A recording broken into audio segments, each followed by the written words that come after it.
যারা নিজেদের দলের লোকের জন্য নিরাপদ নয়, তাদের কাছে বাংলাদেশের জনগণ নিরাপদ হবে কিভাবে?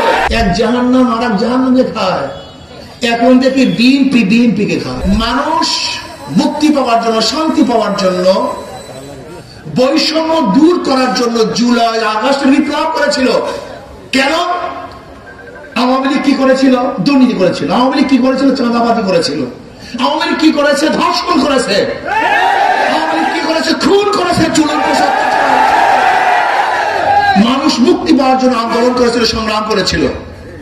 আমরা আর চাঁদাবাজের শিকার হব না, আমরা অবৈধ খুনে আক্রান্ত হব না, খুনি হব না, আমরা জুলুমবাজের শিকার হব না, অত্যাচারিত হব না। কিন্তু আমরা কি দেখলাম?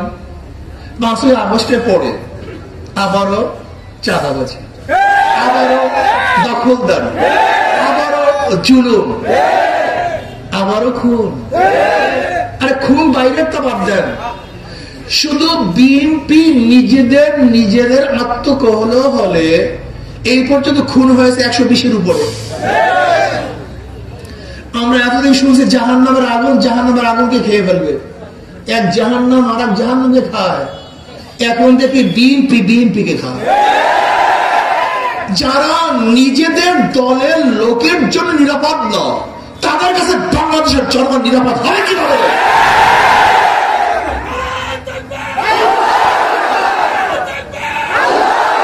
গাঁজা সেবন করেন না, মদ পান করে ভূত হয়ে যায় না, সেন্সকে ঠিক রাখেন। আমরা এতদিন কি দেখেছি? যে দল অন্য দলকে হুন করে, হত্যা করে, অবরোধ করে। আর এখন দেখি বিএনপিকে অবরোধ করে, হত্যা করে, খুন করে। আমরা কি দেখেছি? বিএনপির মধ্যে কমিটি গঠন করতে গিয়ে প্রতিদিন বাজাবাজি, প্রতিদিন মারামারি।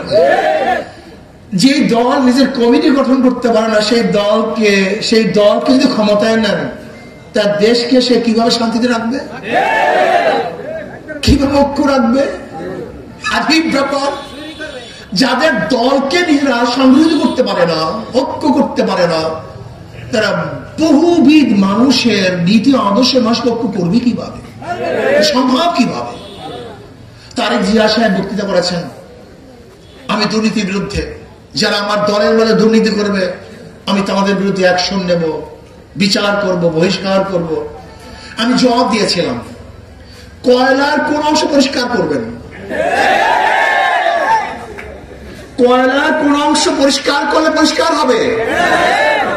হ্যাঁ, যাদের জন্মই দুর্নীতি, যাদের জন্ম চাঁদাবাজি, যাদের জন্মই খুন, যাদের সময় 5 দেশে দুর্নীতির চ্যাম্পিয়নশিপ লাভ করেছে, তাদেরকে আপনি কোন জায়গায় পরিষ্কার করবেন? তাদের কি সংস্কার করবেন?